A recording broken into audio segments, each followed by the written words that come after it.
Good morning, boys and girls. Welcome yet again to the southern wing of the Stink Bug Works, that super secret research and development division of Dr. Jet Laboratories, where we sit around all day and we invent things and make stuff.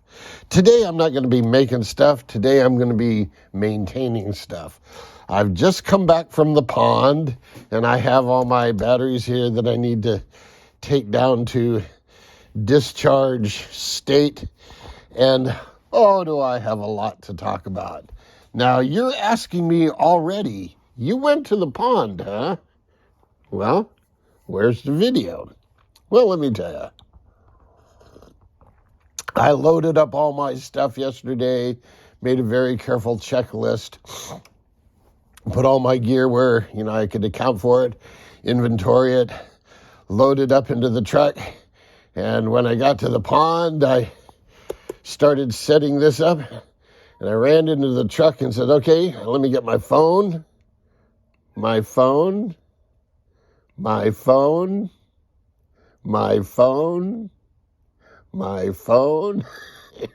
Yes, I forgot to take my phone. Anyway, let's talk about the results. First thing in the water was the tunnel jet. I have revised it since its first run.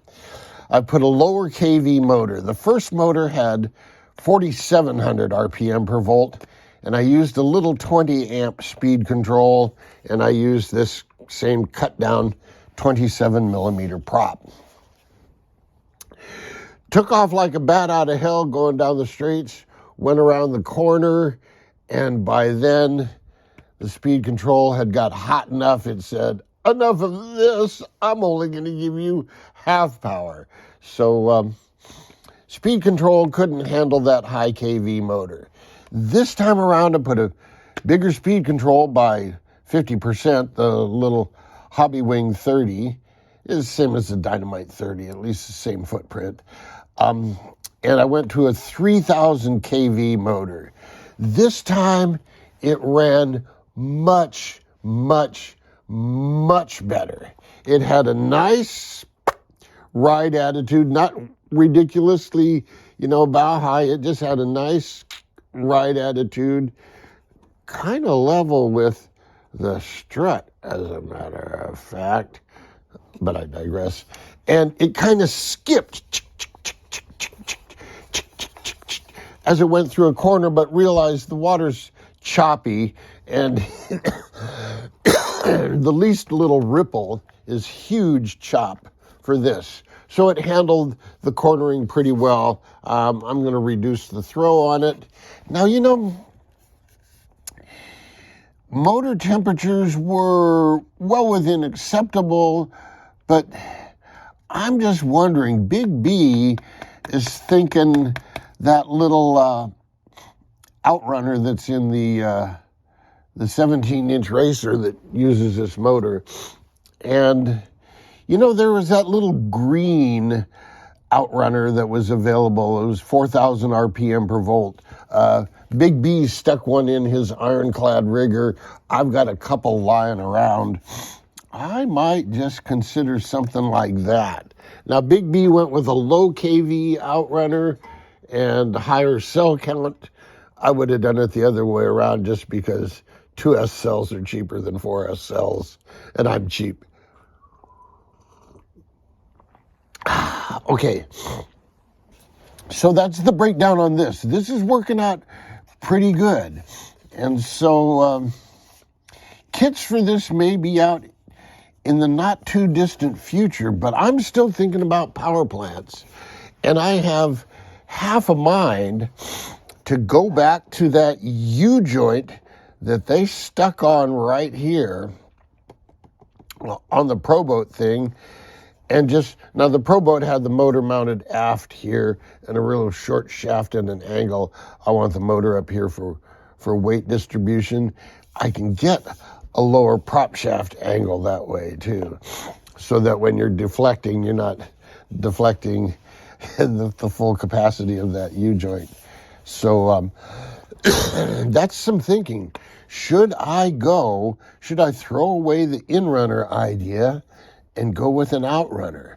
The in-runners, for a given size and weight, will have less torque than an outrunner. They will have more RPM. That's just because the magnets are on the outside and they have a longer moment arm that they're pulling through. So, thoughts for the tunnel jet. This thing's coming along, and you guys are going to be able to build one of your own sooner than you think. Now, I'm going to cut in and out of this video while I talk about different projects, because there were other projects that were there at the pond. However, since these are small, I can put several on the bench at one time. This thing had its maiden run. Well, let me tell you, its maiden run on 3S was a delightful pleasure. This thing was fast, not Big B fast, but it was fast, and it cornered really well. At low speeds, it acted like a V-hull where it would lean into a turn, yet at high speeds, it didn't have that I want to roll. Now, mind you, I don't go full trigger and then full rudder. Anything will roll if you do that. Well, almost anything.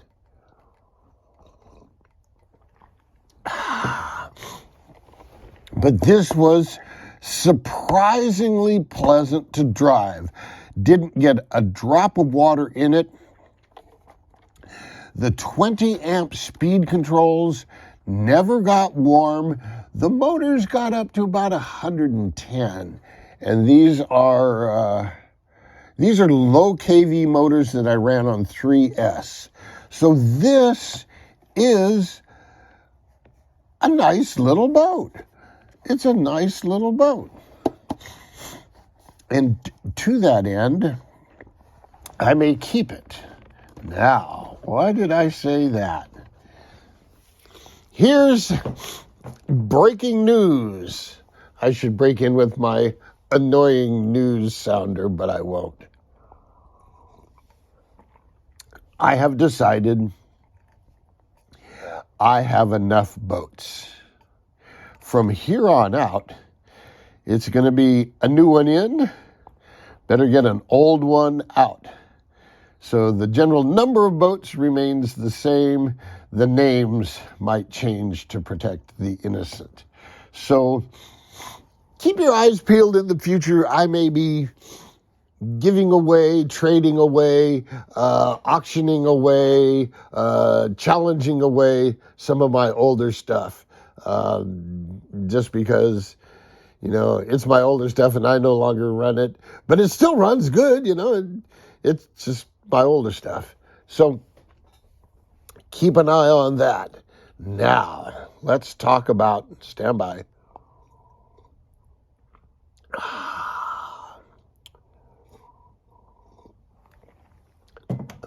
I'm going to jet out for a minute and I'm going to come back with something. Okay, boys and girls, welcome back. Here's another thing I discovered. This little thing that I was thinking could make a rescue boat. Well, look here, boys and girls. Look here. Imagine, if you would, this antenna tube, where a little piece of 3mm carbon fiber tube or carbon fiber rod. Why, it could go right through there, and you could use some EPP foam or some Depron foam to make pusher arms for this little thing, and maybe part of the pusher arm as you put it into here would go into here like that. And the perfect thing to keep a piece of carbon fiber tube in place is just slip a piece of fuel tube over it. And that piece of fuel tube doesn't need to be but oh yay long. So with some clever thinking out there, boys and girls, and I'm sure some of you will come up with it, you could use this and this to mount some sort of foam pusher arrangement on here with no modifications required. Just some foam, some carbon fiber rod, 3mm carbon fiber rod, and some fuel tubing. What do you guys think? Anyway, I thought I'd show you that. Now, the real purpose of this discussion and why I have called you here this morning.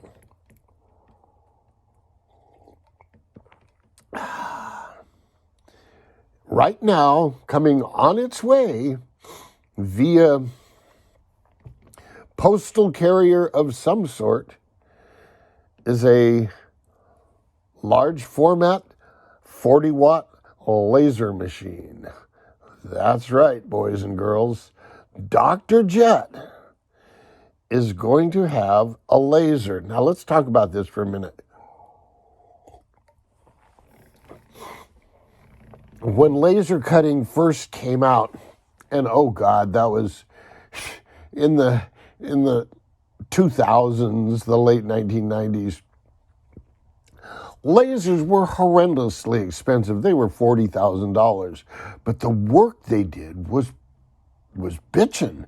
I mean, you could get precision that you never really could by hand, and you could take advantage of plywood in ways where if you're cutting it with a saw, you're going to break these little tiny members, whereas with laser cutting, you can get away with those things when you're making structural gussets between things. It's a blessing. So now I can get a 40-watt laser capable of cutting nearly 3/4 of an inch of light ply, pretty light basswood, but still it'll cut 3/4 of an inch, so it'll go right through 16th ply, which is my primary medium. Sometimes I'll do 32nd and even 64th if necessary. And one of my viewers, Sam, who did the most spectacular job on my 1/20th Atlas kit I've ever seen. I mean, you got to go watch his build on this thing. My friend Sam said, it isn't so much having the laser, it's having the artwork to feed the laser.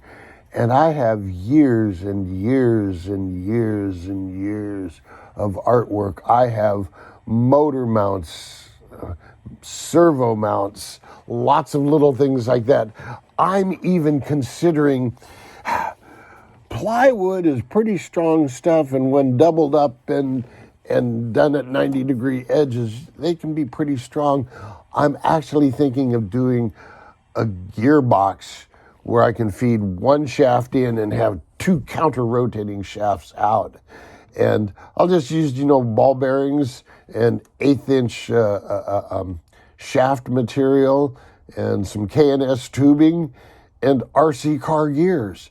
It'll be easy.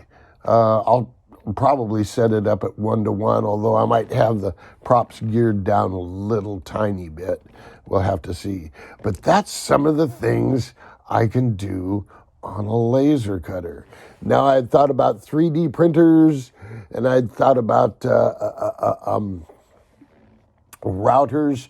Now, there may be an extra small router in my future that could route carbon fiber motor mounts and parts on that size, but for what I'm doing, the laser. So guess what, boys and girls? The 1/20th Atlas kits are readily available. I don't have to inventory them.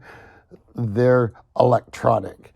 And same thing with the short circuit kit, the tunnel jet kit. There's a few others out there. I was working on a catamaran, but I sort of abandoned it. I didn't like the way the bow turned out, and it didn't corner the way I wanted it to, so I may go back and rework that.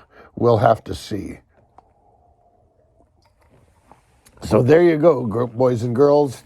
A rather long video this morning whilst I'm putting stuff away, and until next time, jet out.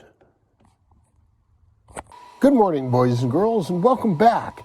You today get a bonus featurette, a bonus lecture, a bonus discussion.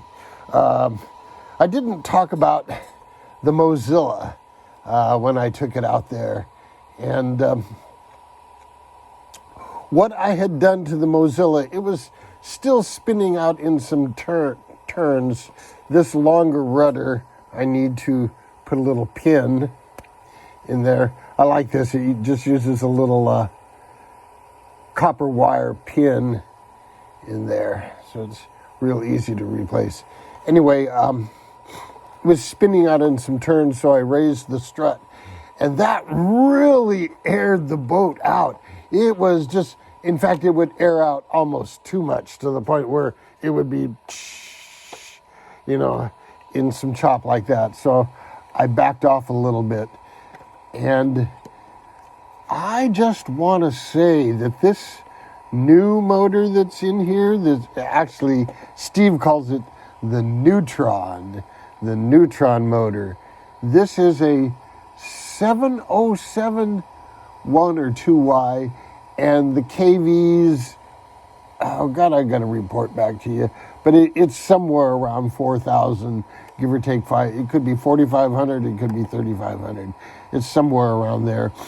But what surprises me is, well, one, because of this strut, I've got to run a really small prop, but I think this motor could push a much bigger prop.